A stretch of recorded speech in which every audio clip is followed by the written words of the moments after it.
आज बच्चे से लेके बूढ़े तक महाराज जी आपको सुनते हैं और किसी भी सांप्रदायिक उसका भेद ना रख के साधक जन आपको सुनते हैं। महाराज जी आप पूछना चाह रहे हैं कि आप में ऐसी क्या विशेष बात है महाराज जी? हम श्री जी के हैं, बस ये बात है, और कोई बात नहीं। और तुम्हें बहुत नीच अधम प्राणी हूँ। अगर हम में जो भी कुछ आपको दिखाई दे रहा हूँ मैं श्री जी का हूँ, बस इससे कुछ और बात नहीं। मैं प्रियाजू का हूँ, इसके सिवा कुछ नहीं है। मैं तपस्वी हूँ या जितेंद्री हूँ या साधु हूँ या महात्मा हूँ, ऐसा मैं नहीं कह सकता। इतना जरूर कह सकता हूँ, हमारे माई श्यामा जू का, बस इतना उसी का प्रभाव है। और हमारे में कुछ नहीं है, न पढ़ा लिखा हो, न इतना विद्वान हो, न व्याकरण पढ़े हो, न संत भी नहीं हूँ, संतों की शरण में हूँ।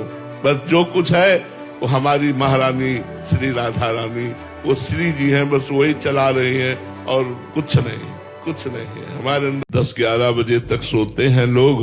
बड़ी पीड़ा है इस बात की कि लोग ब्रह्म मुहूर्त में नहीं जगते हैं, रात्रि में मनोरंजन करते हैं, मन विलास में समय व्यतीत करते हैं और 2 बजे 3 बजे सो जाएंगे और 10-11 बजे तक सोते रहेंगे। जो हमारे जीवन की मधुर बेला भगवत आराधना, शास्त्र स्वाध्याय, भगवत ध्यान की है, वो निद्रा में नष्ट कर देते हैं। फिर जगे, फिर वही भोग विलास, रुपया पैसा, मान प्रतिष्ठा, इसी में पूरा जीवन व्यतीत कर देते हैं। दिन गया, रात गई, ये सब हमारी आयु से कट रहे हैं। अब हमारी आयु थोड़ी रहती चली जाए, पता नहीं शाम तक जिएंगे कि नहीं जिएंगे, कल तक जिएंगे कि नहीं जिएंगे। फिर भी हम प्रभु को नहीं सुमिरन कर रहे, फिर भी हम अपने कल्याण की बात नहीं सोच रहे। बड़ी अज्ञानता है, हमें सावधान हो जाना चाहिए। केवल मनुष्य शरीर से ही साधना करके हम भगवत प्राप्ति कर सकते हैं। जब हम नाम जप करते हैं, महाराज जी आप कह रहे हैं कि आपकी पत्नी पहले मीठी मीठी बातें कहकर मुझे वृंदावन वास के लिए ले आई और हमारा घर तो गुड़गांव में है और पहले मैं उसकी पहले नंबर पे आता था। अब वो धीरे धीरे मैं पीछे जाता जा रहा हूँ। वृंदावन धाम और ठाकुर जी आ रहे हैं। जब वृंदावन लेके आई थी तो कहती थी यहाँ तो बस सोना और पड़े रहना, तुम्हारा भजन ही है। अब फिर कहने लगी एक माला करो, फिर कहने लगी भजन नहीं किया तो क्या फायदा, फिर कहने लगी ठाकुर जी के दर्शन नहीं किया तो क्या फायदा, अब कहने लगी है कि साधु संतों के दर्शन करने चाहिए। अब महाराज जी मैं ना ऐसा लग रहा मैं धीरे धीरे फंसता जा रहा हूँ, मतलब वृंदावन में। कौन है यार? बड़ी कृपा है जो तुम्हें ऐसी पत्नी मिली, बड़ी कृपा है जो तुम्हें ऐसी पत्नी मिली। ये आपकी पत्नी भक्ति स्वरूपा है जो आपको क्रम से धीरे धीरे भगवान के नजदीक ला रही है। अब हम तो कहते हैं आपको मन से प्रणाम करना चाहिए अपनी पत्नी को और गर्व करना चाहिए कि भगवान ने मुझे ऐसा जीवन साथी दिया जो मुझे भगवत मार्ग में ले आई, जो मुझे सत्य के मार्ग में ले आई, मेरा जीवन सार्थक कर दिया। कहाँ सैनपुर में बाबा गुरु श्री मग्नानंद सरस्वती जी, एक संत आए, मना कि आप यहाँ नहीं रह सकते क्योंकि आप गांजा पीते हैं। बाबा सरकार ने कहा नहीं, रहने दो इनको, तो उनकी आज्ञा को कोई टाला नहीं। एक दिन वो गांजा पीने वाले संत कुल्हाड़ रखते थे। बाबा सरकार के पास आए मग्नानंद सरस्वती, सैनपुर, फतेहपुर जिला। उन्होंने कहा कि बाबा तुम्हारी यश कीर्ति देखकर मुझे ऐसी जलन होती कि मैं कुल्हाड़ से तुम्हें काट डालूं। सर फिरा तो बाबा ने कहा भगवान की अगर ऐसी इच्छा है तो आप कर डालो। ये एकांत में उससे बात हुई। 20-50 शिष्य थे, सबको बुलाया और कहा कौन कौन हमारे साथ चलना चाहता है। तो सब बोले कि प्रभु मैं आपके साथ चलना चाहता हूँ। क्यों, चलने की तैयारी कर रहे हो क्या?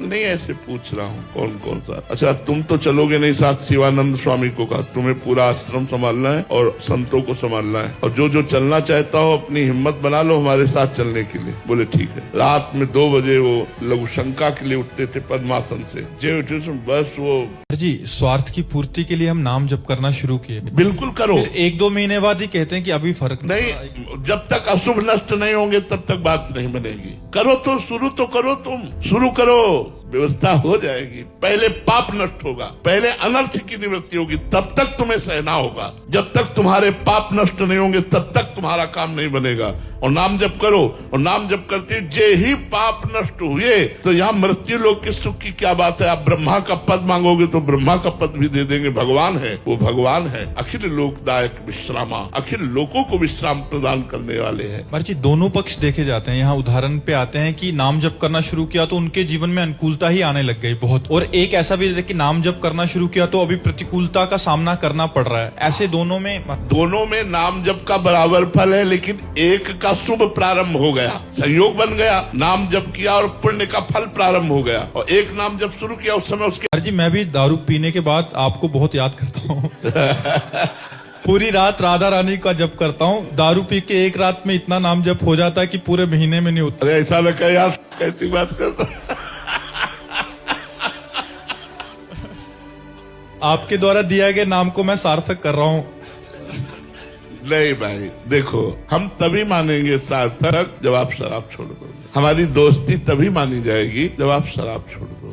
देखो, जिसे शास्त्र निषेध करता है उसे हमें छोड़ना ही चाहिए। हमारा शास्त्र आज्ञा करता है मदिरापान, मांस भक्षण, पर स्त्री गमन, द्विविध क्रीड़ा और चोरी। इन 5 चीजों को सम्यक रूप से छोड़ देना चाहिए। हमें मांस नहीं खाना चाहिए, शराब नहीं पीना चाहिए, पराई स्त्री से संभोग नहीं करना चाहिए, दूसरे का धन अपहरण नहीं करना चाहिए और जुआ नहीं खेलना चाहिए। ये इनमें स्पष्ट कलयुग का वास है। तो यदि हम अगर कोई हमें आक्रमण कर रहा है, दुर्व्यवहार कर रहा है या ऐसा हमारे साथ प्रतिकूलता का व्यवहार कर रहा है, तो इसमें कर्ता का क्या दोष महाराज जी? उसको दंड विधान, जैसे कर्म से प्रेरित होकर के आप हमसे, हमारा कर्म आपको प्रेरित कर रहा है कि आप हमें मारो, हमारा प्रारब्ध है, तो आप विवेक के द्वारा रोक सकते हैं उसे। अगर नहीं रोके तो आप क्रियमाण के कर्ता भी बन गए, उसका तो प्रारब्ध भोग हो गया, आपका क्रियमाण बन गया, आपको दुर्गति भोगनी पड़ेगी। विवेक के द्वारा आए हुए वेग को रोका जा सकता है। हमारा प्रारब्ध है कि हम ये करें, तो हम विवेक के द्वारा उसे रोक सकते हैं। प्रारब्ध इतना बलवान नहीं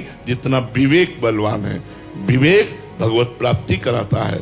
विवेक सत्संग के द्वारा प्राप्त होता है, संतों के संग के द्वारा प्राप्त होता है। ऐसा नहीं कि मेरा प्रारब्ध है पिटने का और आप मुझे पीट रहे तो आप निर्दोष हैं। आप हमारे भारतीय कानून में भी दोषी हैं और भागवती कानून में भी दोषी हैं। दोनों में दोषी पाए जाएंगे, क्योंकि आप विवेक के द्वारा रोक। कृष्ण कहते हैं धोखा खा लेना पार्थ, परंतु कभी भी किसी को धोखा मत देना, क्योंकि धोखा खाने वाला एक दिन संभल जाता है, पर धोखा देने वाला एक दिन सब कुछ खो देता है। राधे राधे।